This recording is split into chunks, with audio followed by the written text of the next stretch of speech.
Welcome to Your Mac Life for Wednesday, February the 17th, 2016, show number 1080. I am your host, Shawn King. Thank you guys very much for joining me, whether you're tuned in live or listening in via the archive. I appreciate you guys being tuned in however and whenever you can. On tonight's show, we'll talk to our good friend Jim Dalrymple of The Loop at loopinsight.com about, well, the only big news story of the day is Apple versus the FBI. We're also got a pre-recorded interview with our good friend Rich Mogull of Securosis.com, Tidbits.com, and Macworld.com. Rich is, as I've always said, my go-to guy when it comes to security.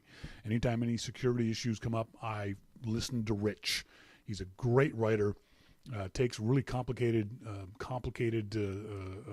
stories and ideas, distills them down into ways that even I can understand. So we'll talk to him about that. We're also going to talk about, in our starting point photography segment, Nikon versus Canon and why people keep asking the question. I'm actually in the process of right over there. I'm making beef stew tonight. I was going to undo with Macintosh. I got a slow cooker for Christmas, and I'm making beef stew. For the first time in my life, I made bacon this morning. I know. But I'm not my mom always made bacon. And it wasn't until this morning I realized why my mother always bitched about making bacon. It's freaking messy. It's just, and the thing is, a pound of bacon melts down into nothing. It was like a waste of time. And now I've got a bowl full of bacon grease on my counter. And I know I'm not going to throw it in the sink. I'm not going to do that. But I'm also not going to let it, my mom, my grandmother, and probably a lot of folks' mothers had like this big blob of bacon grease on their oven for years, and they used it to cook in. They used it like butter. I assume it's very tasty. I'm not gonna keep it around. But yeah, what a giant pain in the butt it was to make. Grease everywhere, and like a strip of bacon, 8 inches long, 9 inches long. It was a waste of time. Utter waste of time. Pro tip, don't make bacon naked. Yeah, no kidding. I'm going to try Dan Benjamin's bacon method next time around. Baconmethod.com. Looks, Monty, bacon in the oven. Exactly. Apparently it's a whole lot easier and less messy to do it that way. We don't talk very much about the American election just because it's insanity. But the funniest thing in the world happened. Watch the first few seconds of this video. That's not Morning in America, folks. That's Morning in Vancouver. Marco Rubio's campaign ad put out this video of Morning in America. And the first 3 seconds were of Vancouver's harbor. It's like, what are you guys doing? How dumb are some of these people? To not realize you're going to get caught. And there's all kinds of pretty places in the U.S. you could have used for that video. Why'd you use 3 seconds of stock footage of Vancouver's harbor? You look like a moron. You make look like an absolute idiot. Same with TedCruzForAmerica.com. If you go to TedCruzForAmerica.com, go to that website. You'll be surprised by what pops up. It's not porn. Don't worry about it. It's a perfectly legitimate website. Someone has bought the domain Ted Cruz for America and is now redirecting that to the Government of Canada immigration website. And as Logan points out in the IC chat room, you go to jebbush.com and it redirects to Donald Trump's campaign. You people want to run a country, yet you can't run social media. Come on. This stuff is really not that hard. Hire a 17-year-old to do your social media stuff for you. They'll do it right. Just cracks me up how they get this wrong. The Marco Rubio thing reminds me of, I think it was about 5-7 years ago. There's a big stink up here in Canada because apparently a new video had gone out from the U.S. State Department to all the embassies around the world. So when you're in the embassy waiting room, they've got a video screen, and they play this video of, pretty pictures of America and stuff like that. But apparently they used for one of the beautiful vistas of America, they used shots of Niagara Falls, but the Canadian side, because the American side, while cool, is not nearly as pretty as the Canadian side. And most of us, when we think of Niagara Falls, you're thinking of the Canadian side, the big, huge waterfall. The American side is, it just lands on a bunch of rocks. And in its own way, it's kind of cool. It's still a pretty picture, but it ain't the magnificent of the Canadian side. So the U.S. State Department was actually using pictures of Canada's Niagara Falls to promote the United States. It's like, come on, guys. Come on. As always, send us emails to the show on air at yourmaclifeshow.com. We always love hearing what you guys have to say about stuff. In particular, this Apple versus FBI issue. This is really, really interesting, and it's really, really important. To be clear, the FBI is not asking Apple to crack your iPhone. What they're doing is asking Apple to bypass the security of the passcode. What happens now is if you enter the wrong passcode in 10 times, the phone wipes itself if you set it up that way. What the FBI is asking Apple to do is to create new software. Apple doesn't have the tools to do this now. To create new software that will allow or disallow that 10 attempt maximum and the wipe. Because what happens is the FBI wants to use what's called a brute force method. They'll plug it into a computer and just tell the computer to try every single number combination they can. And with today's supercomputers, they can probably do that inside a few months, unless they get it right the first time. That's what the FBI is asking Apple to do. And Apple is saying, no, we don't want to, for any number of reasons. Mostly good, depending on your point of view. Wayne says, if the FBI's IT security guys can only brute force, they don't deserve the data. That's not an unfair statement to make.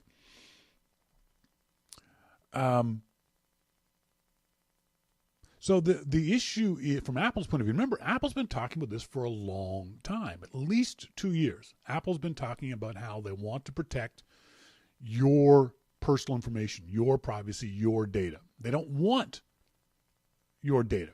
Now, Apple's got the advantage of not needing your data. Unlike Google, unlike Facebook, and to a certain degree, unlike Twitter, Apple doesn't need your data in order to sell things. Google does. Facebook does. The more data Google and Facebook and those kinds of companies have on you, the more they can sell advertising based on that data. Probably one of the reasons why you haven't seen much from those other companies, because they really can't say a whole lot. Because their business model is based on having access to your data.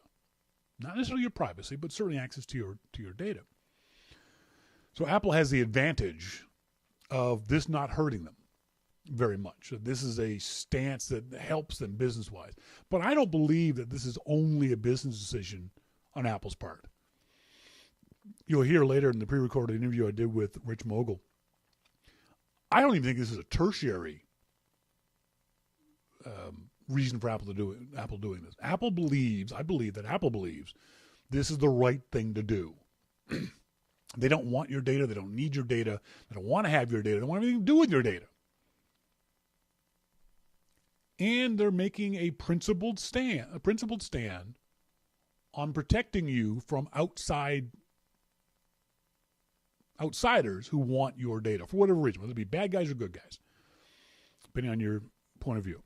I think it's really interesting of the company doing that. I think it's fascinating that Apple has done this, that Apple started this process maybe 3 years ago, signaling this is what they were going to do when the government tried to force them to do something. And in the past, Apple has said they have complied with all legal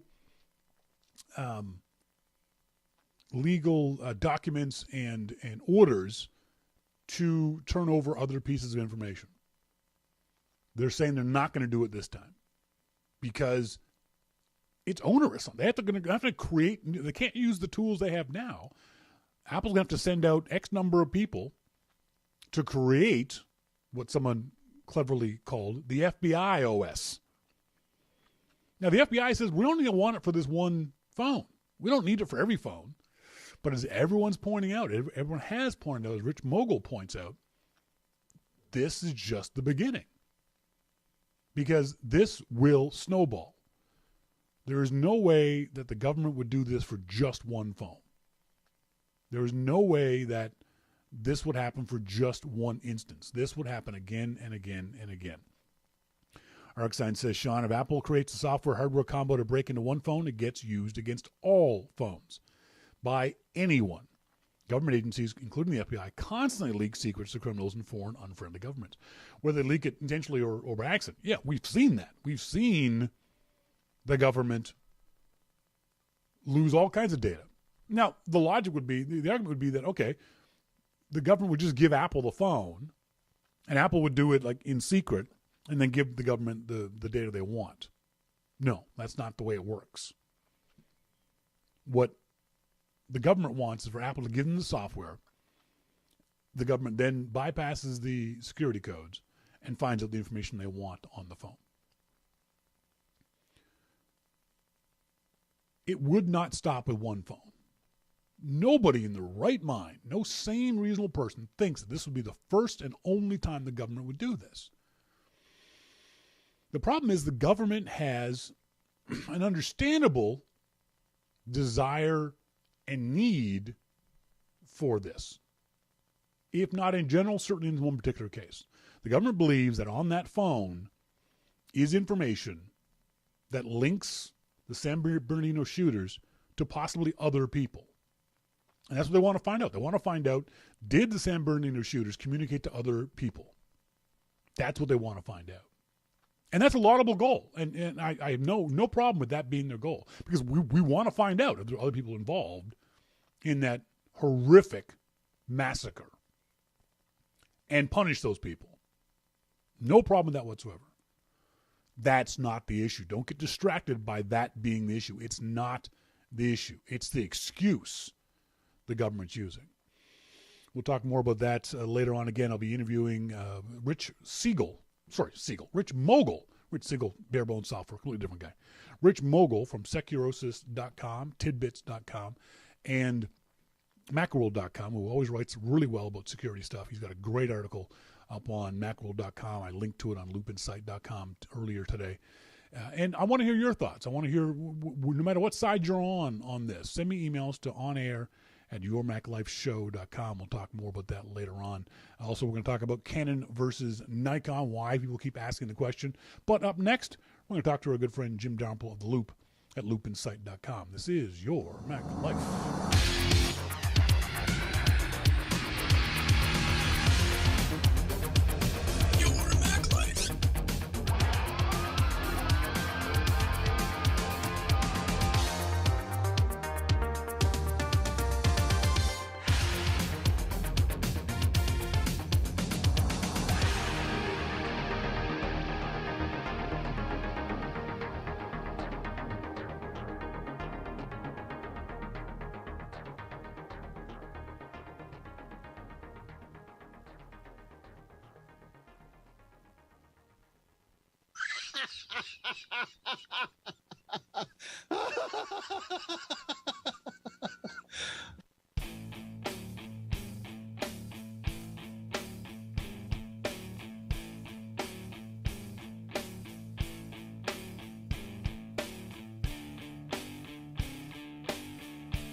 Welcome back, folks. This is Geez, this is Your Mac Life. I am Shawn King, joined in our phone now by our good friend Jim Dalrymple of The Loop at loopinsight.com. Jim, how you doing? Doing good. How are you? Good. You got yourself a beer now? You're good? Yeah, I'm good now. Just checking to make sure. Just got to make sure that you're all comfortable, everything's set, that you're ready to do this thing. All right. Well, obviously the big news today is, for the short version, Apple versus the FBI. Were you surprised at the public nature of Apple's response to this court order? I have no idea what you're talking about. No, not really. I wasn't surprised. See, for me, I thought it was really interesting that Apple would go public with this in such an open form kind of way. What do you think Tim Cook is signaling with that? I think that they had to. Why? Well, because they have very strong opinions and feelings about privacy, and the fact that they were ordered by a court to help the FBI, and that's public. No. You know, if Apple didn't say something, then people would be wondering, well, what are they doing? Are they complying? Or, what's going on? But, Apple was, I think, very open. I think the letter was very well written and written in a way that everybody can understand where their stance is, and that's it. I find this interesting, if only because this court order came down yesterday, late yesterday. Apple must have been up all night long, because this got posted to the website early this morning. And these kinds of things don't just – Tim Cook just didn't write this and put some HTML code around it and post it on the Apple.com website. This kind of stuff goes through many, many, many layers of executives, lawyers, all kinds of folks would have had input on this. But Apple could have very easily – they have 5 days to respond to this. They could have very easily just left the response to the lawyers and in 5 days presented their case to the judge, and it would have gone to appeals. It's bigger than just a court case. Yeah. That's the type of thing that they do with patent litigation and things like that. I mean, this is bigger than that. This is something that Apple needs and wants to show its users that it supports privacy, it supports encryption. I applaud Apple for what it's doing. Yeah. I mean, they're taking a big risk by doing this. How so? Well, I mean, what about all the people that say that they should comply? Yeah. And people say, "Oh, Apple's trying to protect terrorists and stuff like that." It's nothing to do with that. And if the U.S. think about this: if the U.S. is successful in forcing Apple to do this, you don't think that another country is going to do it, or every other country is going to do it? You don't think that they're going to sue them and put in laws to weaken encryption? And then what's going to happen? Are they going to get all the information that they wanted? No, they're going to get it from people like you and I who don't have strong encryption, but there are other types of strong encryption that and other apps, and the people that they want the information from will just use those. The New York Times this morning in their article on this said China is watching the dispute closely. Analysts say that the Chinese government does take cues from the United States when it comes to encryption regulations, and that it would most likely demand that multinational companies provide accommodations similar to those in the United States. Yep. That's the bigger picture issue that a lot of folks are missing. Do you agree with our friend Rich Mogull at Tidbits and Macworld that the FBI chose this particular case for very particular reasons? Oh, yeah, absolutely. I mean, what were the words that Rich used? That it was incendiary or something? Yep. Absolutely. That's why they used it, because they want as much support as possible. But then they'll be able to use this master key for anything else that they want. I mean, it's a slippery slope. And people are saying, some people are saying, oh, yes, well, Apple should comply. And, okay, well, what about the next time? should Apple not comply with that? Well, it's too late then. It's this case. It's this case. Everything hinges on this. So if you like your privacy, then you pretty much have to support Apple in this. And they're using a law from 1789? Come on. But no, the age of the law doesn't make any difference. Come on. What difference does it make how old the law Oh is? my God. I mean, people were being killed with sticks and rocks then. I mean, yeah, but Moses passed the law of thou shalt not kill. We still follow that one. do we? I said thou shalt not thou won't. Not. Yeah. Big difference. Our friend Tim Bajarin over at techpins.com said Facebook, Alphabet, and Twitter's refusal to comment on the Apple, FBI, and judge's ruling says a lot about them. Do you agree with that? Absolutely. What do you think those companies should be saying? I think that they should speak their mind, whatever that is.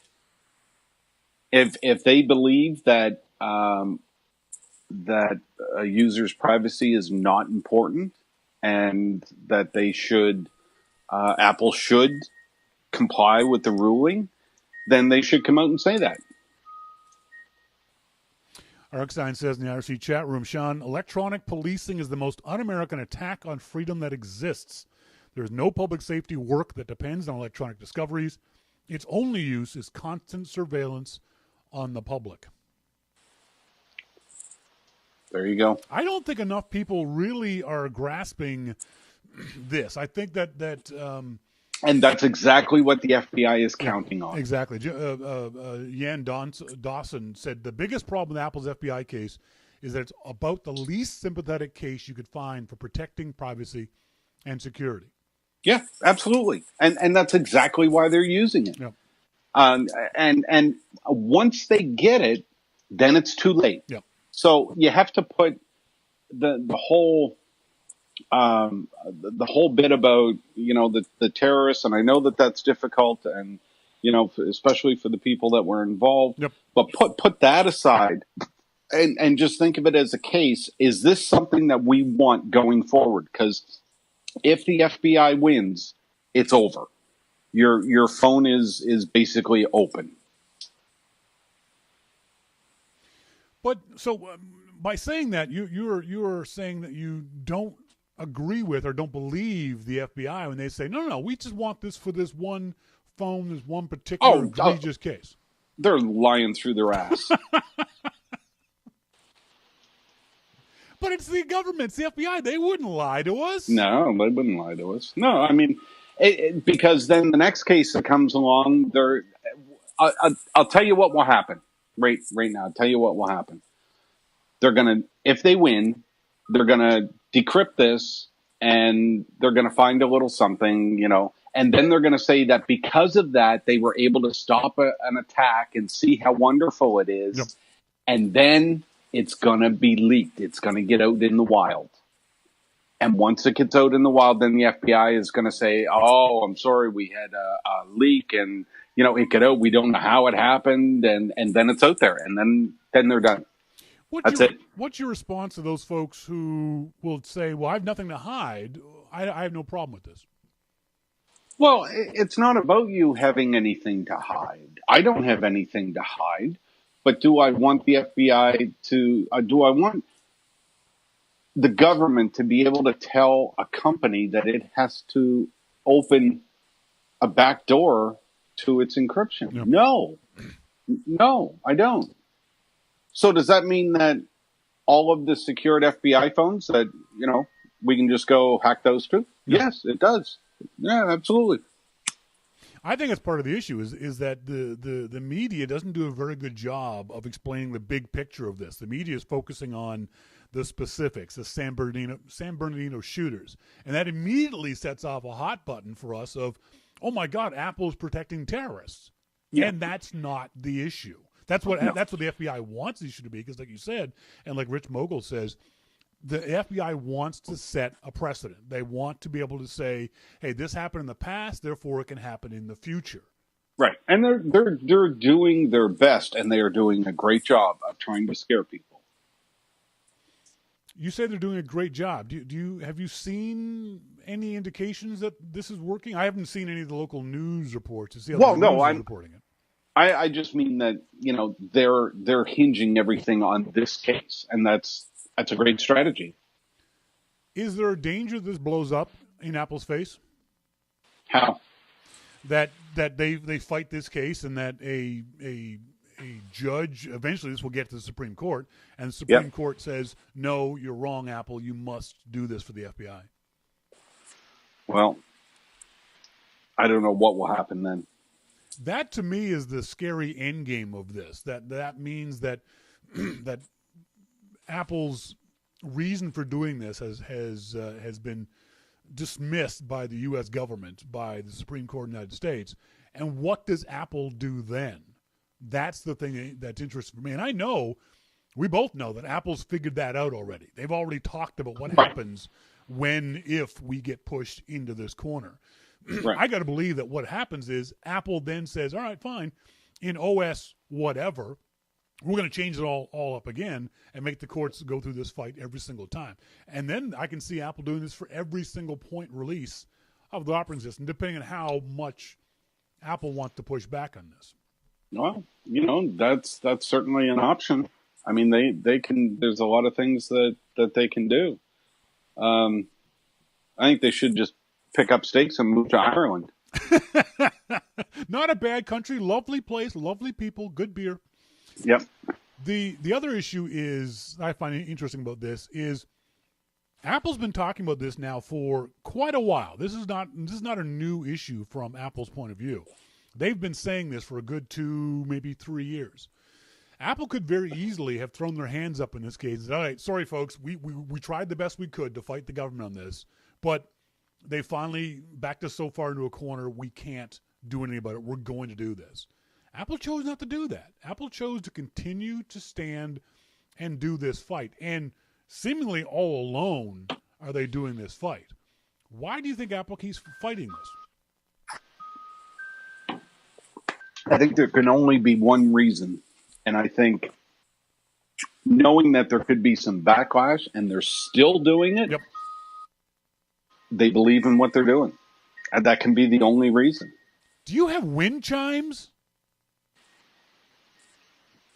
I don't know. Is that what I hear in the background? Wind chimes? Nova Scotians don't have wind chimes, dude. I don't have wind chimes. You're lying. I can hear you playing with them.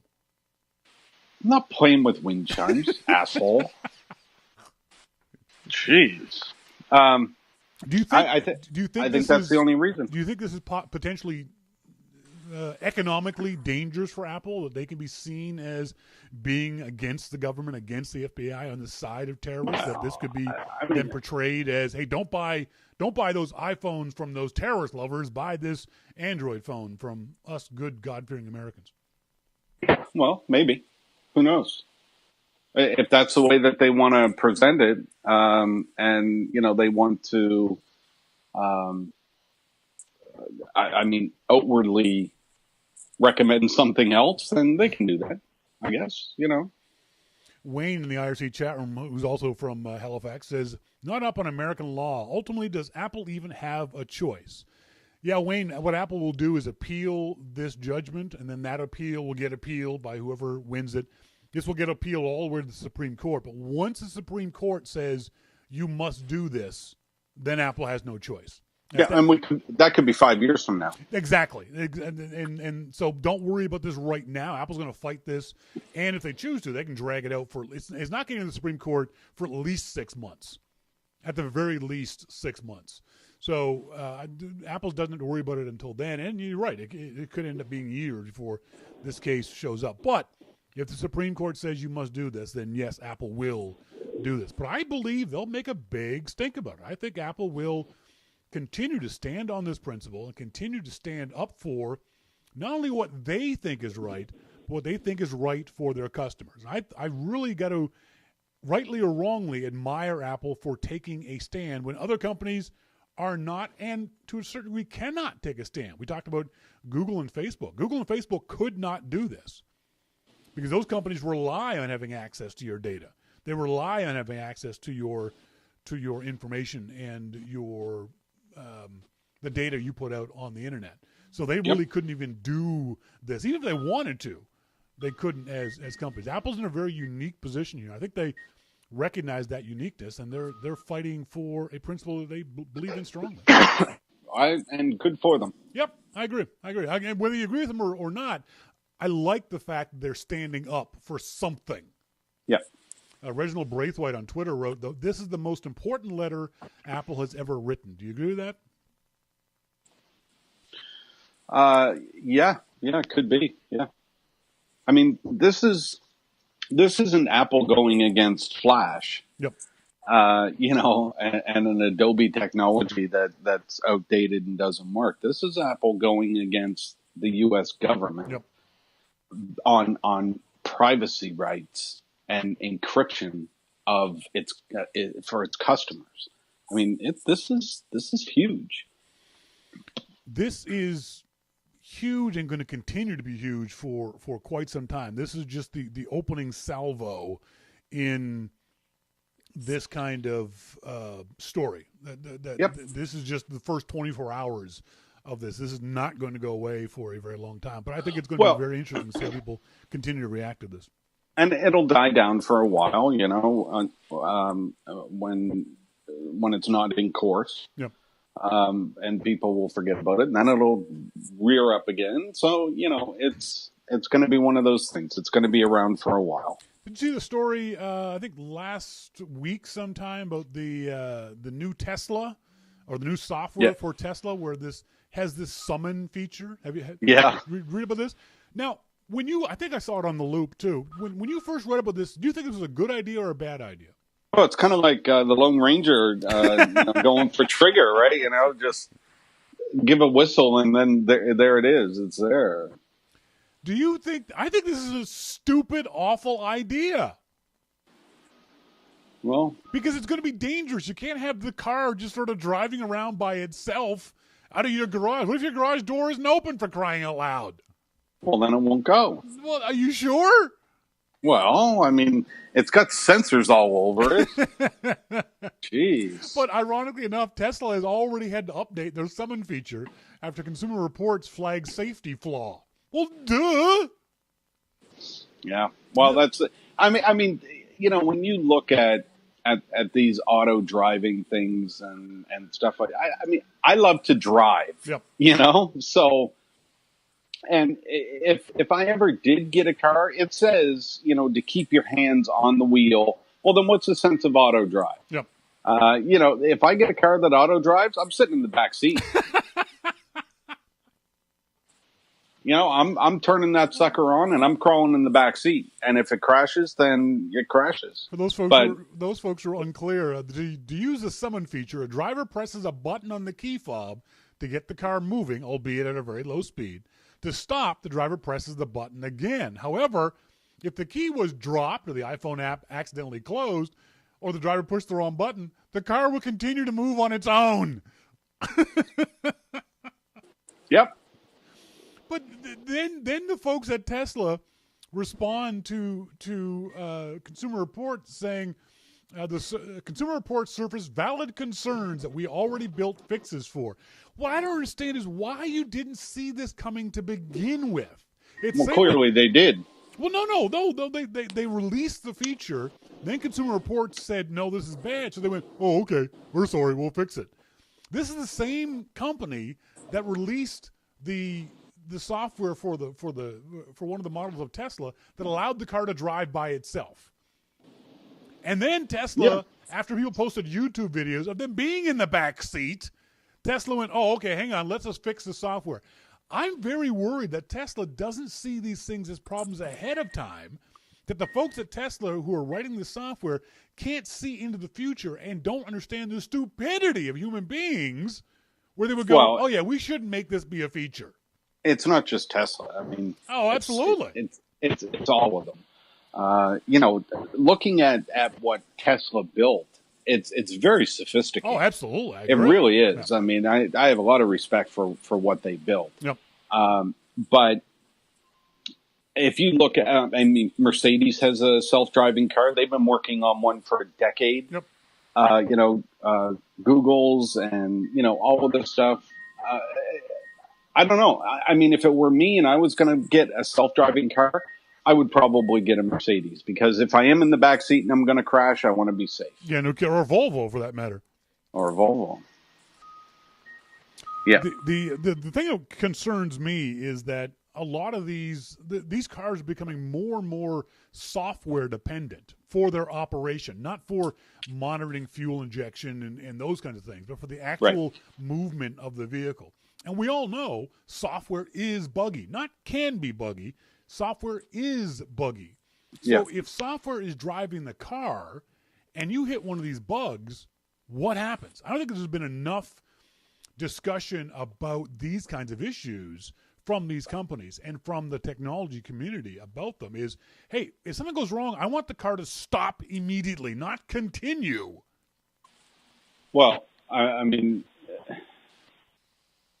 if something happened and I was in the back seat, I'd still want to be able to open up the door and bail out. Exactly. That's right. Or eject me out. Do something. That's right. I want a parachute. I want, padding. I want everything. It's just this thing in the back of my mind of, we're always complaining about software, and this is a big software bug when you're sitting in a 2-ton vehicle going down the road at 100 kilometers an hour. So, yeah. Well, let's hope Tesla doesn't release the Apple Music of exactly. of self-driving cars. This is what I'm saying.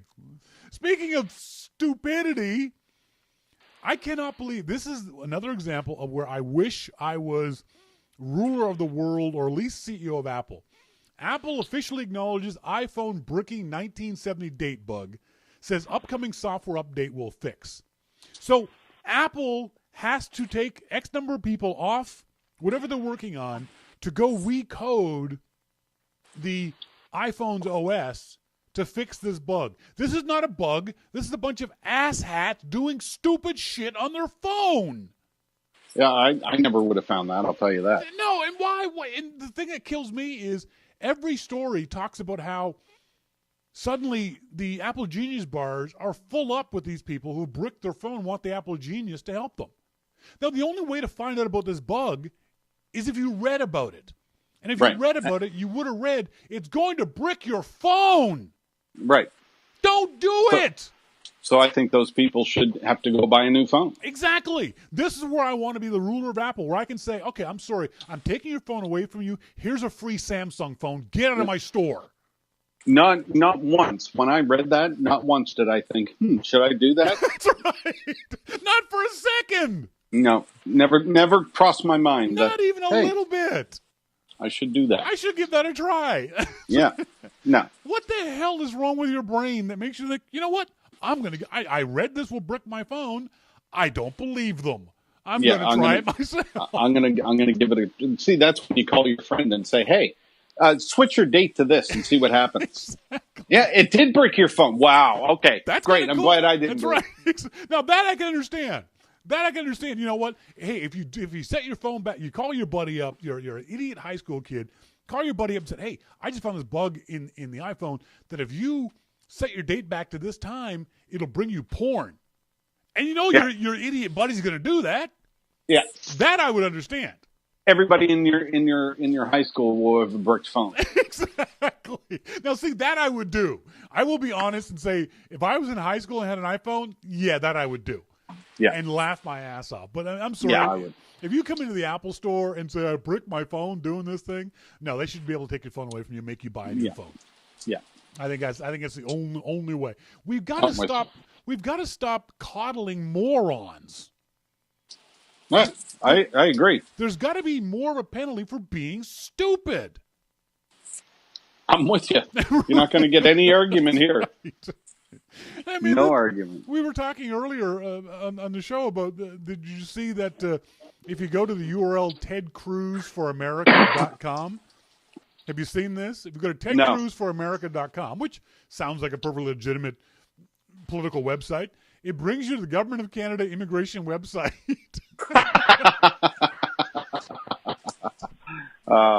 That's funny. And Cape Breton has a story on their tourism section of the website saying, "Hey, America, if Trump becomes president, move to Cape Breton." Yeah, well, I mean, they're all looking for employment anyway. Exactly. So. Maybe they can get a bunch of Americans to employ them. Folks, I've been talking to Jim Dalrymple from The Loop at loopinsight.com. He has his own podcast. It's called The Dalrymple Report, available in the iTunes Store, along with Amplified with our friend Dan Benjamin. Jim, thanks for joining me, buddy. I appreciate it. Thanks a lot, Shawn. Have a good night. See you. Bye. Yeah, send me emails to Shawn at yourmaclifeshow.com during the show if you would like. You can give me your thoughts on this whole, whether it be bricking the phone situation or whether it be Ted Cruz, Marco Rubio, whoever it might be, or about Apple and the FBI. I think Rich Mogull said it at Macworld. This is going to define this segment for a generation to come. I think I said it earlier in the pre-show. Make no mistake that in the future, and hopefully that future is a long way off, I don't want to be around for that future. Hopefully a long way off, the government will do this anyway. We will have no privacy in 50 years, 75 years. Hopefully it's that far away. But up until that time, we need to fight for privacy. We need to fight for those real and imagined rights that we have. I have nothing to hide. If anybody wants to look at my iPhone, come to my house, you can look at my iPhone. You can go through whatever you want. I don't care. I don't want the government doing it. I don't want people who I don't give permission to look at it doing it. Those are the problems that I have with it. I want control over my data, over my privacy. The problem is that here in the 21st century, we have become almost immune to giving away things for nothing, to giving away information to companies for no return. When I was living in the States, I was appalled at how many times companies would ask me for my Social Security number. Now, I'm Canadian, I didn't have one. But they were asking about it all the time. And I would say, well, why do you need to know that? Oh, we just do. Well, then you're not getting it. If you can't give me a better reason than, oh, it's the number we're going to use to identify you. No, screw you. Only the government gets to identify me by that number. Here in Canada, we have a social insurance number. I don't give that out to anybody. If anybody asks for it, I ask them why. When I open a bank account here in Canada, they said, can we have that number? I said, no. What do you need it for? Oh, it's just because, no. You go to a store and they say, can we have your phone number for our list? Why? Oh, well, we won't call you. That's not what I asked. I asked you why you want the information. They don't know. They're just a peon behind the counter. But they want that phone number so they can sell it to spammers. We give away too much information too easily for too little reward. Avoid doing that. Fight against that as much as you possibly can. Even if you don't have anything to hide, 99% of us don't have anything to hide. 99% of us would have no problem handing our phone to a friend and saying, here, go through my phone. Yeah, you might see some porn. Big deal. Boobs. But very few of us want our government going through our phone for no apparent reason. Email to onair@yourmaclifeshow.com. I got to send a great big huge shout out to one of our listeners, Paul Driver, Chiron on Twitter. Check this out. Paul is celebrating his 35th year working for the Walt Disney Corporation. I think he's down in Florida.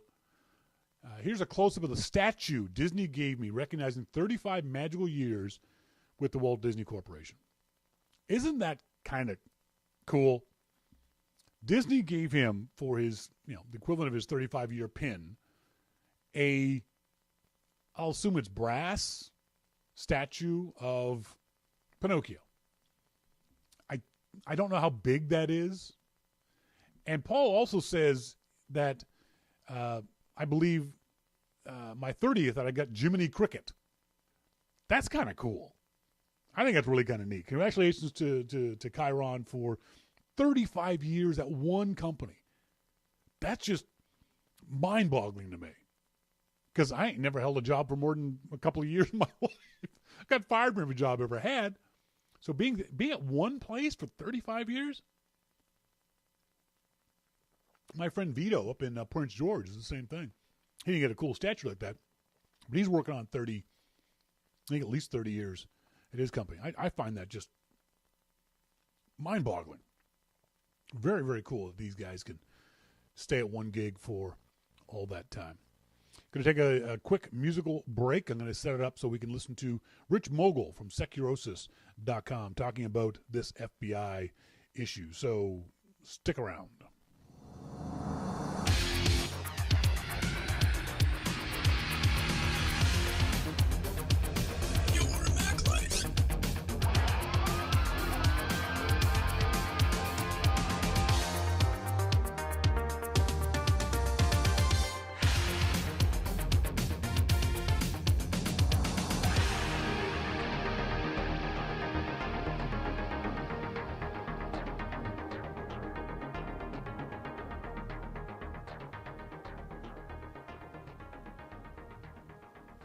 Welcome back, folks. This is Shawn King, YourMacLifeShow.com. Thank you guys very much for joining us this evening.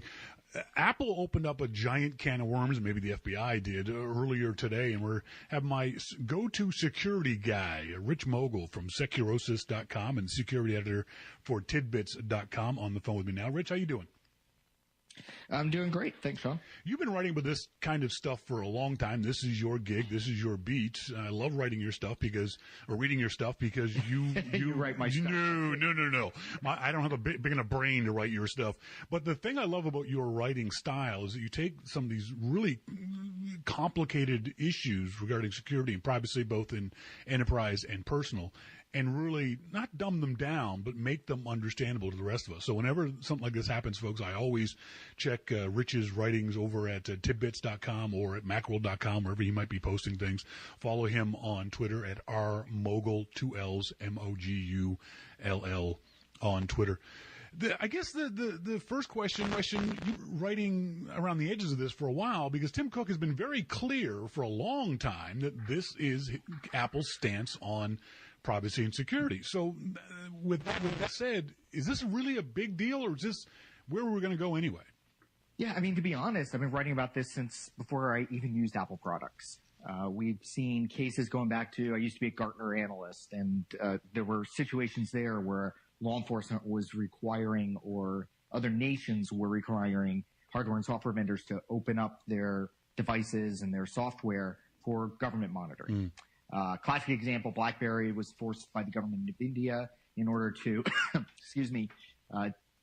open things up on the BlackBerry Messenger services. Yeah. And we have other cases. There's an entire law that requires, it's called CALEA, that requires people who manufacture telecommunications equipment in the United States to put in hardware and software to enable wiretapping, remote wiretapping from law enforcement agencies. Okay. So this started long before Apple. Now, what's happening now is we have this kind of crux of a situation where, and as you said, it's been building for a while. I think I wrote my first article starting to touch on this in 2013 or so, where we've been kind of headed on this path where Apple keeps improving the security, and they improved it to the point where it locked law enforcement and governments out. Yeah.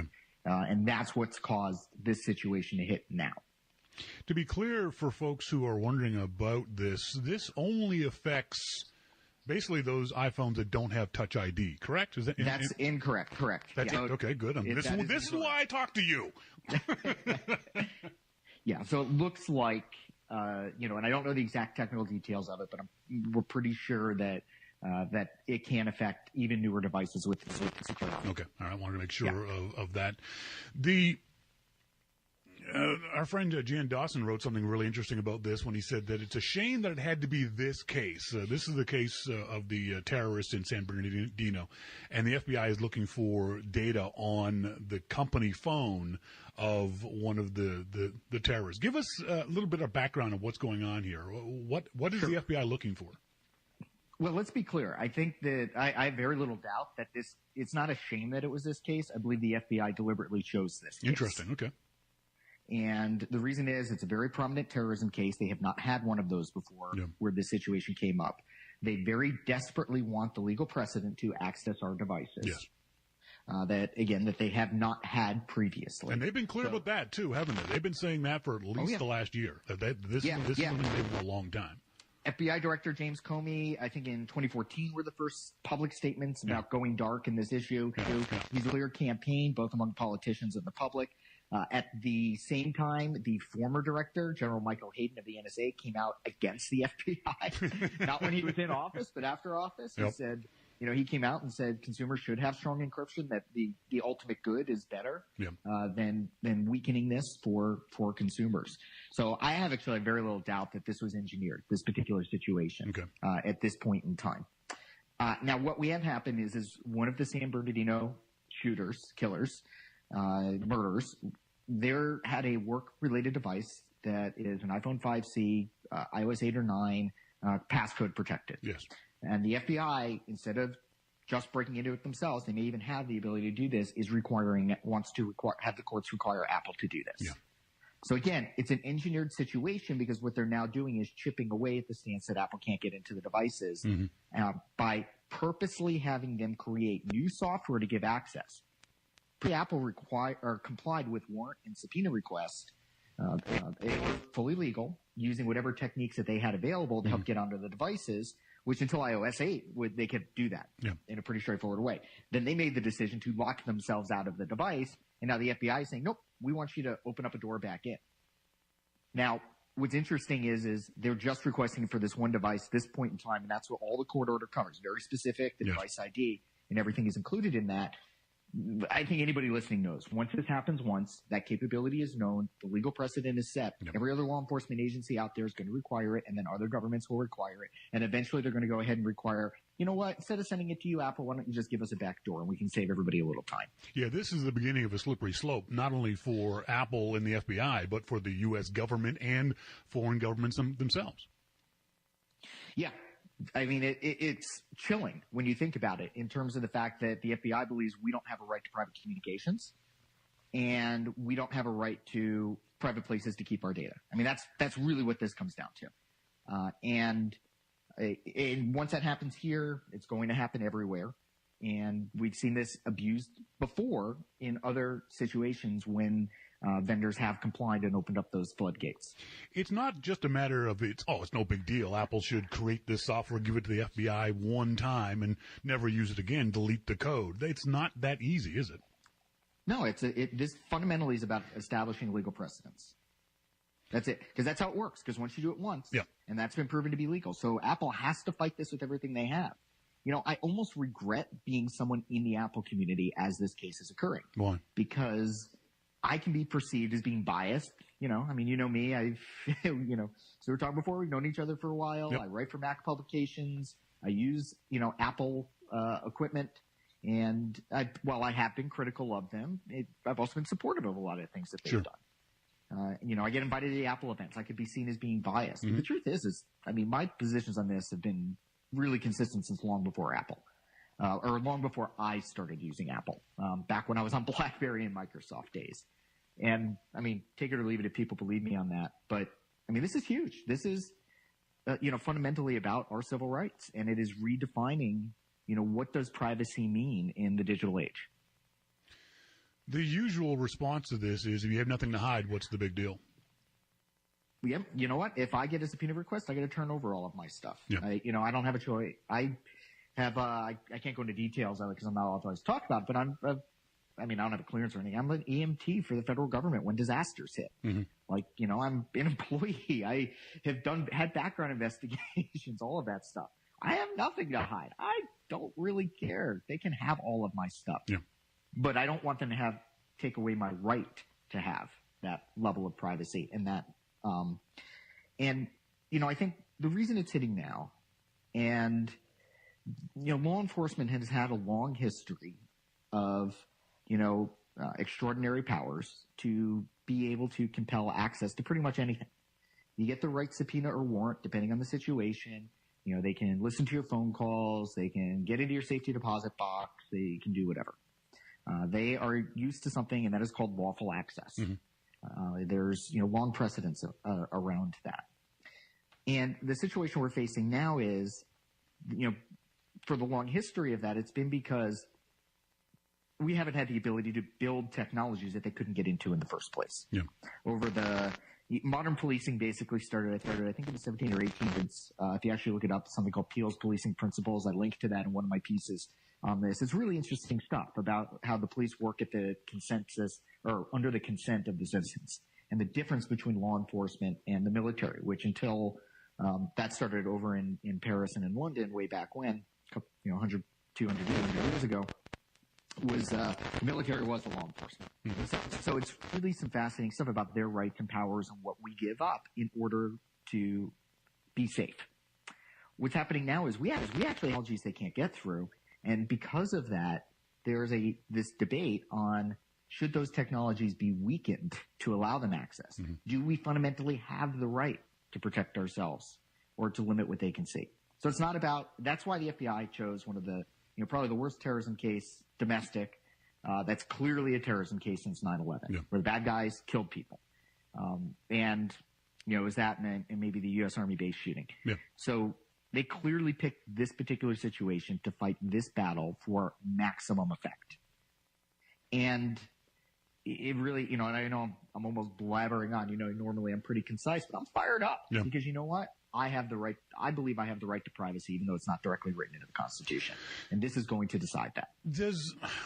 Is there a defensible position from the government on this? Is there a good reason why they're doing this besides we just want it? Is there a real security issue here? Well, they have long had lawful access, and so they're worried about what's known going dark, which is where they can't track the bad guys, they can't collect the evidence, because they don't have access to the communications anymore, they don't have access to the data storage. That's a real concern. I think that's a legitimate concern, though, isn't it? It is, but they haven't been able to show a case where that affected the outcome of the case yet. Yeah, exactly. Now, they cited, what if a child is kidnapped and, okay, well, we've never had one of those cases, okay? They have not been able to cite one. And you know what? It is horrible. This is one of the first articles I wrote about this. I used to be a paramedic and a firefighter. I hate to say, I know what dead children look like, and I've had to tell parents, okay? You don't take these things lightly. No. I understand in a visceral way that maybe even some of these FBI commanders don't know because they've never had to, sit there face to face and see it. And the truth is, are we willing to give away the rest of the rights of all of our society for those isolated cases? Yes. I think that's the key. A lot of folks who, if not knee-jerk or reflexively respond, oh, why not, that you have to understand that this is what Rich is talking about is exactly the why not issue. It's because, yes, these things are awful. Yes, we should do everything we can to prevent these kinds of things. But if you give up your rights in order to protect yourself, as Benjamin Franklin said, you don't deserve those rights. Those rights are rights for a reason, and you've got to fight for those rights. Otherwise, if you lose one right, you can start losing the rest of them too. Yeah. And, it's interesting because, for example, I'm in favor of common sense gun safety laws here in the U.S., ones that the NRA will fight tooth and nail. Yep. But this is different than requiring somebody to go through a training class before they can buy a firearm. That's just my personal opinion. I don't want to get into the politics of the ridiculousness you're Canadian, but the ridiculousness we have in this country around gun safety and gun violence, because there's so many issues involved. But whatever, that's how I feel. I don't believe in taking them away from everybody, but at the same token, okay, so if I feel that it's okay to put limitations on somebody's ability to acquire a firearm, what's the difference between that and giving law enforcement access to our devices? And I think there's a really deep difference in those, in that there's a difference between putting constraints, around some of these rights, and there's something that doesn't get any deeper than our ability to have private thoughts. And that's really what is at the crux here. And that's, again, on my soapbox, but that's why to me this is such a massive issue, is two things. One is that fundamental concept of privacy. Do we have it or not? That's what's at debate here. The gun safety arguments are all around the details around it, I don't think anybody realistically believes that fundamental right will be. Some people do, let's be honest. But legally, there's too much precedent to take that right away. Sure. There's no precedent, not enough precedent protecting our rights to these private communications. And then the other part is, once you do this, ignoring, and this is why as a security professional, it's more than just my philosophical beliefs. Once you start opening these doors, there's no way to stop them from being open for other governments, for bad guys, criminals. Again, in this particular piece of software, this particular phone, no. Is that going to end up on the internet and be able to compromise all these other things out there in the world? Absolutely not. But when the floodgates of law enforcement requests come in after this, when perhaps requirements are put in for backdoors, that's when all of that security goes away. And because we don't have the legal precedent protecting that right to begin with, that's why this case matters more. The New York Times made a point in a column this morning that, for example, other governments, China, they mentioned specifically, follow the U.S.'s lead when it comes to these kinds of issues, and that if the U.S. government can force Apple to do this, and the Chinese government will force Apple to do this. That's the largest market in the world, and that will put a lot of pressure on Apple, both from a moral, ethical standpoint, but also from a financial standpoint. If Apple doesn't want to do this, if they say we're not going to sell devices that can be cracked this way into various markets, it's fine if it's some little small country in South America. But if it's China, that puts a lot of pressure on Apple. The other thing you mentioned, too, that I think a lot of Americans sadly don't realize, there is no right to privacy in the Constitution, is there? Not that I'm aware of. We have the right to freedom of speech, freedom of expression, freedom to congregate. We know unreasonable search and seizure, but there's nothing declarative that says we have a right to privacy. The other part about this that becomes even more interesting because of the events of the past weekend is this will eventually make it to the Supreme Court, won't it? I mean, Apple's going to appeal this. The government's going to appeal the appeal, and it'll go back and forth for quite some time. And in a year, 2 years' time, this is going to appear before the Supreme Court of the United States, and that's going to be really interesting. Not only is this going to get into the Supreme Court, but all the other associated cases are headed in that direction. Because this is not a battle on one front on one phone. That's right. Okay, there's other legal pressures to force Apple to open up iMessage and FaceTime, as well as any other company that wants to do end-to-end encryption. But they always start with Apple because if you can crack Apple, you can crack everybody else. There are, excuse me, on my home phone, so I don't have the little cough button on. That's okay, man. It's okay. So, there's a case right now that's actually it could decimate the global opportunities for United States cloud providers that Microsoft is fighting. They're in contempt of court against the Department of Justice around a request for information in Ireland on an Irish European citizen, we believe, that was a user of Microsoft's email service there, where if they provide that, they're in violation of Irish law, and if they don't provide it, they're already in contempt of court in the U.S. Yeah. So there's a bunch of these similar overlapping cases. This is, we are the generation that is going to be setting the precedent for however much longer, human beings are alive until global warming hits and we all drown. And it's all happening now, and we're right in the middle of it. And, I had a reporter ask me this morning, why is Apple taking such a strong stance? Is it just for business reasons? And I'm like, well, I do think business reasons are a component of this, but I don't know about you. I think they care. I could be wrong. I think we've seen Apple and Tim Cook use Apple as a platform for things like diversity in recent years as well, environmental reasons and others. And this is another step on that stone. I think, there's the business components of it, putting competition like Google in a bad place. I do think they believe in this. I could be totally wrong about that. They're going to push it hard, and we're going to see this and many other cases running through the court systems. And this is not going to end anytime soon. It feels like Apple actually believes this, doesn't it? I mean, they could have easily taken this stance 2-3 years ago, and then the first time that they got pushback from the government, just thrown their hands up and gone, hey, folks, we tried. But they've been very clear over a very long period of time, this is how they feel, regardless of whether it helps or hurts their business. What about other companies? Have we heard anything from the Googles and the Microsofts and the Facebooks and the other major tech companies out there? Are they supporting Apple on this? Are they standing on the sidelines waiting? Have you heard anything from anybody else? Well, they are. It's tough. I mean, Apple started this a few years ago. They didn't always take this position. That was something that kind of started internally over there. I can't remember exactly how many years ago that we first started seeing expressed in some of the hardware and software decisions that they were making. I think fundamentally it was originally about, okay, we're not going to mess around with iPhone security. And if you're going to have strong security and strong messaging security and all these other things, that leads us to where we are today. Yeah, you can't go halfway on this kind of stuff. Yeah, and then I think it started to fall over into the, you know what, this is a huge deal once law enforcement started hitting that. So I think there's been an overlapping of issues. I do think some of it was business, perhaps on the earlier side, for business reasons that have now evolved into social justice, whatever you want to call it, civil rights reasons. Now, in terms of the other companies, I wrote up a piece over at Tidbits just a month ago on why you don't hear from other companies about these issues as much. Microsoft does quietly fight in some cases, like what they're doing over in Ireland right now. The case is here. I think it's out of New York, but it's involving a data center over in Ireland. But they don't fundamentally have the technology to protect your information because they need access to all of it anyway. That's right. Because that's their business model. So they're not in a business model position. They can take stances, and they have. For example, when the PRISM, which was the surveillance of where we found out that the NSA was tapping into Google's fiber lines overseas, they're like, F that, we're going to encrypt those now. Like, we've been playing nice, and then you still, came in and tapped our lines. Yeah. So that's not cool. We're going to lock you out to the best of our ability. So they do, for example, that.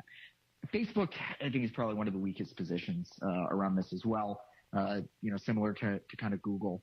Really think about who else, and this was the crux of that article, is in a position that Apple is in, where they aren't compromising their fundamental business, where they actually have the devices, where they have the profile, where these agencies, law enforcement, intelligence, are going after them, and they have the ground to stand on. And in many cases, these other companies, they might care about privacy, and I think many of them do.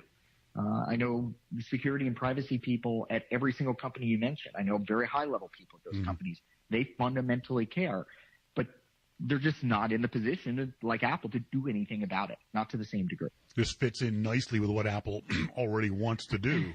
So but I don't think it's a primary business thing from Apple. I think it's maybe even tertiary or even lower on the scale than that. That this happens to be the way Apple feels about the way they see the world working. I think it's very interesting. Folks, Rich has written 2 excellent articles, as usual.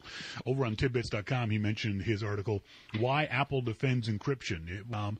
And check that out. And he's just posted an article up on macworld.com, Why the FBI's request to Apple will affect civil rights for a generation. Read both of those, study those, pass them around to your friends. They are good articles, well-written articles, and very clear on what these issues are, which is why I talk to Rich. Rich, thanks for joining me, buddy. I really appreciate it. Yeah, thanks a lot, Shawn.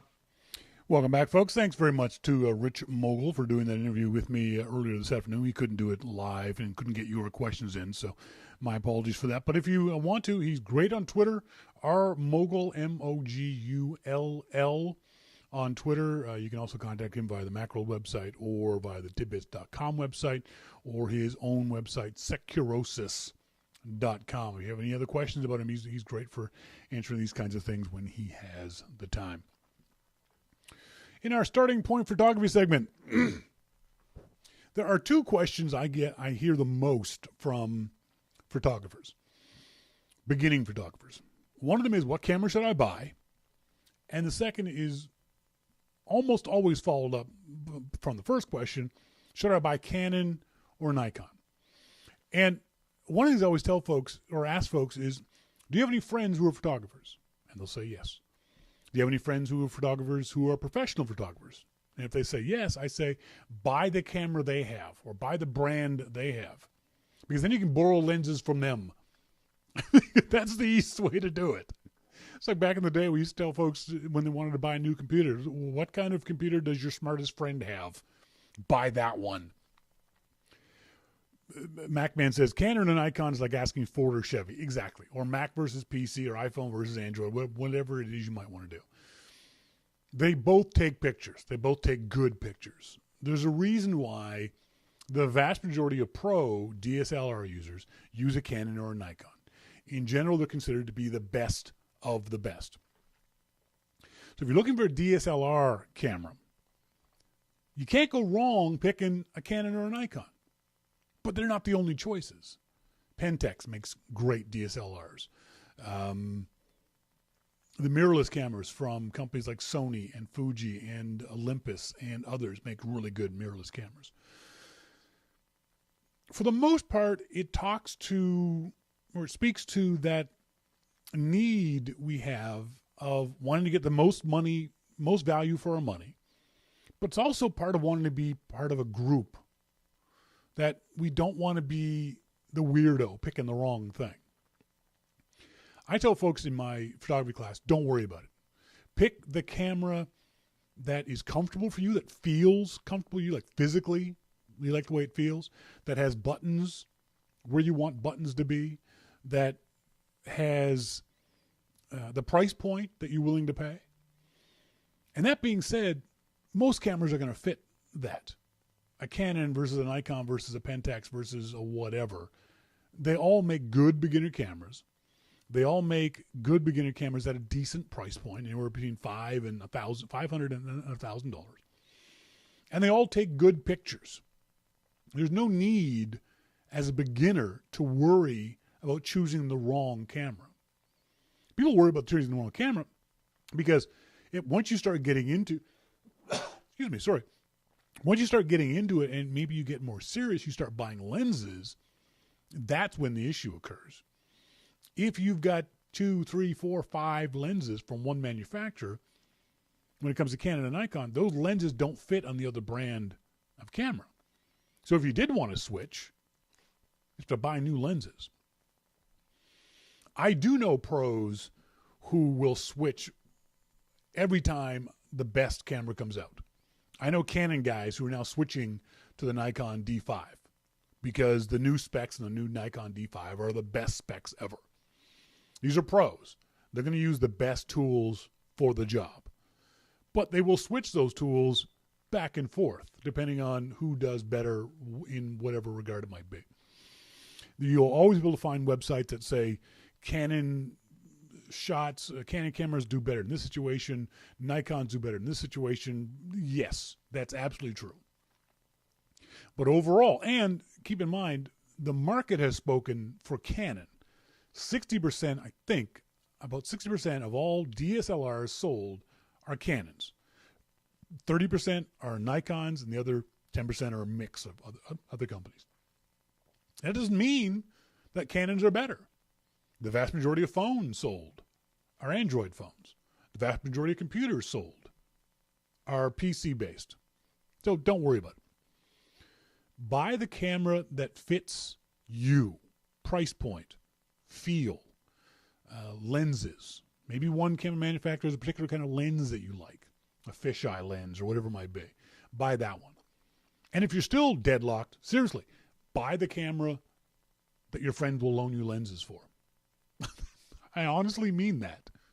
Because as a beginner, the kind of camera you own, the brand of camera you own, makes no difference.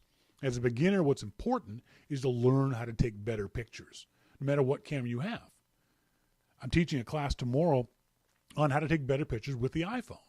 The iPhone takes really good pictures in particular situations. This lovely little Olympus M1 that I carry around sometimes takes great pictures in particular situations. My Nikon D600 takes great pictures in particular situations. So choose the camera that's best for you, but don't worry about brand right now. Don't worry about Nikon versus Canon right now. It's only going to be important further on down the line once you know what kind of photographer you want to be. For example, maybe in 2 years' time you decide, you know what, I want to be a nature photographer. I want to shoot birds out in nature. Well, I'm going to need a big zoom lens. Maybe Nikon sells the big zoom lens that you want at the price point you want. Then you buy a Nikon. Or the reverse. Maybe Canon has a 500 millimeter lens that you can get for $2,000. You think it's a good deal. Buy a Canon. But right now, as a beginner, don't worry about it. As ArcScience says, 60% also means that more great photographers also buy Canon. Yeah. Sure. But you're not a great photographer yet. As a beginner, by the nature of the word beginner, you're not a great photographer yet. I get emails from our friend Jason Painter down there in Australia. We were talking a few weeks ago about the death of David Bowie. He said, Bowie's death hit me pretty hard. I'm a huge fan. As you mentioned on the show, it was strange there was no tribute. In the music section of the iTunes store, there's a banner for his latest album, but it should have morphed into a dedicated page. They also should have had cross-promotion of the movies he was in. For those seeking material to listen and watch in their own tribute, this would have helped. I agree. I was very surprised that we didn't see that from Apple. I saw this on Quora, bizarre website where people ask questions, and people ask them the stupidest questions. This question was, I found a MacBook Pro on a train. How can I wipe all the data and use it? You're an asshole. If you found a MacBook Pro on the train, if you found anything on the train, you don't try to figure out ways to use it. You turn it into lost and found, you asshat. Usually what happens is lost and found will accept it, try to find the owner, and if no one claims it in 30 days, they call you and give it to you. That's when you can worry about how to wipe the data. Not seconds after you found it, you jerk.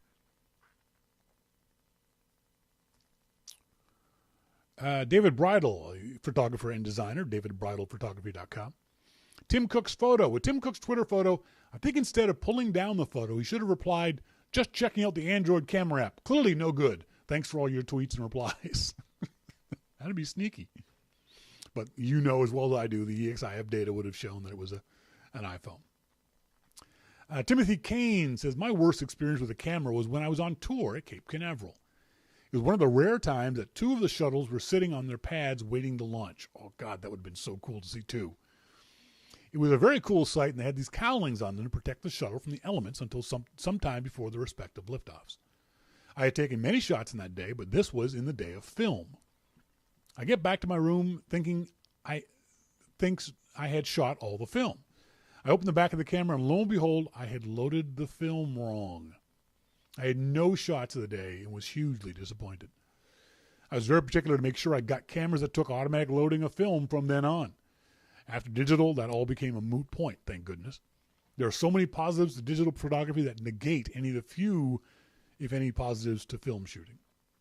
I had something similar happen, Timothy. The folks at Epson took a bunch of us on a boat cruise around Manhattan. They were showing off a new Epson printer. I had my camera with me.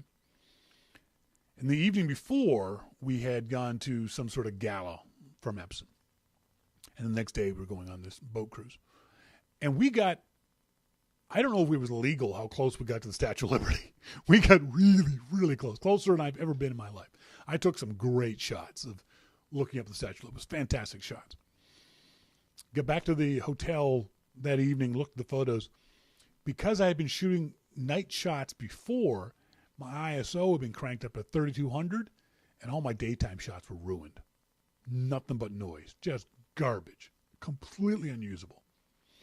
So to this day, before I go out shooting, I reset my camera, reset the ISO, I do all the resetting of the settings. So yeah, I know the feeling of missing those good shots. Timothy follows up, says, do you have any reason to shoot on film? With today's camera, I cannot think of anything that film does better. I don't personally. I've never shot film. I can't afford to shoot film. I don't know anything about shooting film. But I have heard and read things from film shooters that they do believe there is still a difference. There is a texture, a grain to film that you can't get on digital. Some of them are just comfortable with film. Film can force you to shoot better. Film can force you to be more precise because it's so much more expensive. Maybe that's one of the reasons why. And there's lots of old school folks who just do it because they're old school folks. Nothing wrong with that. I mean, if you can afford to shoot on film and you like the results of film, shoot film. Some folks still love the darkroom. They love going in and creating their shots and doing darkroomy things, which I don't know anything about. Never been in a darkroom. But there's vanishingly smaller and smaller reasons for shooting film. and harder to get film. But I think for the hardcore film guys, they're going to be film shooters till the day they die. Corey Walker says, he asked me a question, what's the best settings to use for photographing fireworks without a tripod? Now, Corey claims he's done this before, and I asked him to show me your handheld fireworks shot, because generally you can't hold a camera steady long enough for fireworks. Fireworks tend, from the time the mortar is shot off from the ground to the time it bursts, 5 seconds, and the firework blooms for 3 to 5 seconds. You can't hold a camera steady for 3 seconds. You can't hold a camera steady for 1 second, especially in those kind of conditions. They're talking about dark, low light conditions. 1/100th of a second is about the lowest I can shoot. I know pros who can shoot at 1/60th and 1/50th of a second, but I can't. So for me, what I told him was he's using a Nikon D3300. Should I be more focused on shutter speed, ISO, or aperture? I only have the kit lens for my camera, 1855. Hopefully I can capture some decent shots. First thing you want to do is go to your most open, don't zoom in, most open lens opening, because that'll let the most amount of light in. Bump your ISO up. I always tell folks, find out what their maximum ISO on their camera is, and then cut that in half. And that's probably your maximum usable ISO. So let's say your maximum ISO on that camera is 6400. Your maximum usable is 3200. So take a couple of test shots at, say, 1600 ISO and see if those give you good results. Keeping in mind that it will get darker as you are there longer. When it comes to f-stop, you want the lowest f-stop number you can find. That'll make sure the lens opening is as wide as it can be. So on that kit lens, probably 3.5. So make that make your aperture as low as it can be. Take a bunch of test shots. Focus manually, because you're usually going to be shooting up into the sky. So you're going to have to find some way to focus manually, and then don't touch focus again. You don't want to be trying to mess around with it in the dark, because you can't see very well in the dark. It takes a lot of practice, but definitely get a tripod. This is from Ben. Ben, if I leave my phone at home but have my Apple Watch on, will Find My Friends still show where I am, or will it show me being at home? It'll show where your phone is, because there's no Find My Watch app. The Apple Watch doesn't have GPS, so it can't tell where the Apple Watch is. So Find My Phone works on the GPS on your phone, reporting to Apple servers where you are, so it wouldn't work. Wouldn't work otherwise.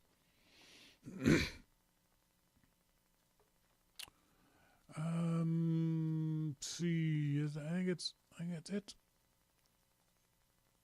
No, Papa.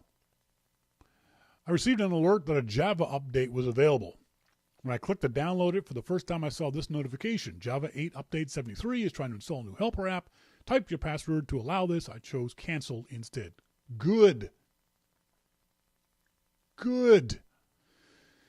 It's legit, but unless you absolutely need Java, don't install Java. It's one of those things that's insecure, along with Flash and things like that. So don't mess around with Java. Avoid Java as much as you can. Robert Studer says, just saw this, the Wall Street Journal. Google president comments on Tim Cook's letter regarding the court ruling regarding privacy. Let me quickly see if I can't get some of this. I saw this earlier, the Google statements. The CEO of Google says, forcing companies to enable hacking could compromise users' privacy. We know that law enforcement and intelligence agencies face significant challenges in protecting the public against crime and terrorism.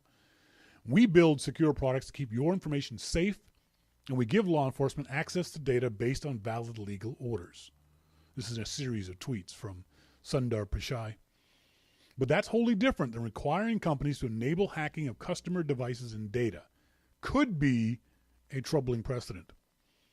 He then says, looking forward to a thoughtful and open discussion on this important issue. You tell us, dude. You're the guys who should be having a thoughtful discussion about this, not us. You're the guys who have access to our data and to our privacy. You tell us what you're going to do. It kind of feels like he's sitting on the fence a little bit. Kind of feels a little wishy-washy. I understand that it's only been 12 hours since this issue popped up, but it's certainly something that Alphabet and Google and Facebook and Twitter and Apple have been thinking about for a long time. I would have hoped that he had had a more substantive comment than that right now.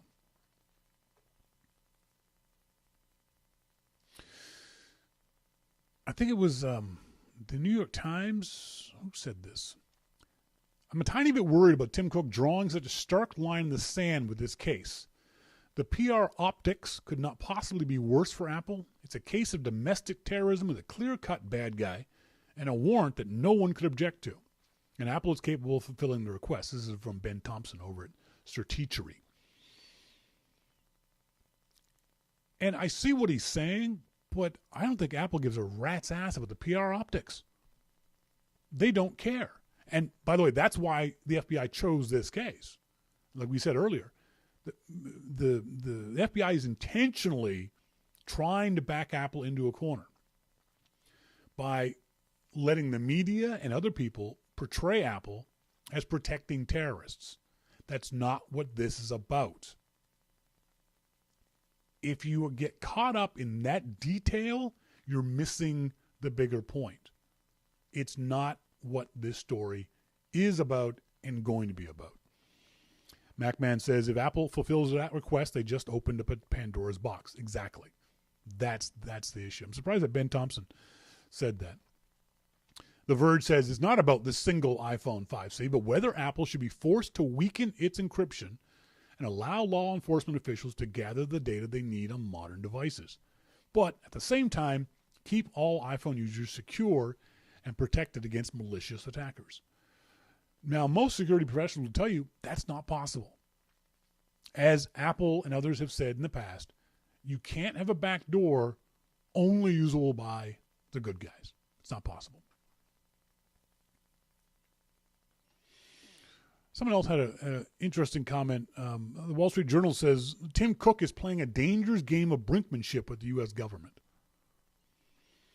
I don't know if it's a dangerous game of brinkmanship or if it's Apple wanting this settled once and for all. Let's, like Ben Thompson said, draw a line in the sand and say, okay, this is as far as we're going to go until someone tells us definitively we have to do this. We're going to fight this until we can't fight it any longer. Congress could pass new laws, and Apple would comply with those laws. Right now, Apple is saying, we don't want to comply, and we're going to use the legal system to try to prevent them forcing us to comply. We'll see how it goes. This is not the last you've heard of this story. Folks, as always, thank you guys very much for joining me here on Wednesday evenings or on the archive, whenever you so choose to listen to the show. I appreciate it. Please go to the website at yourmaclifeshow.com, and as always, subscribe for $2, $5, $10, $15 a month, whatever you so choose. It goes to paying for the show. It goes to paying for bandwidth and stuff. I'd appreciate if you subscribe. Helps me out. Pays rent. Pays for lights. Pays for computer stuff. Pays for my Ori stand. Actually, no. Oristand.co. It's one of those cardboard standing desks. And hopefully I'll get it by this time next week. And this time next week, I'll be standing for the show. We'll see how that works. Until next week. Thanks very much to Rich Mogull from tidbits.com, securosis.com, and macworld.com for joining me. And as always, thanks to our good friend Jim Dalrymple of The Loop. And thanks to you guys for listening to the show. Until next week, as always, I've been Shawn King, and you're listening to Your Mac Life. See ya!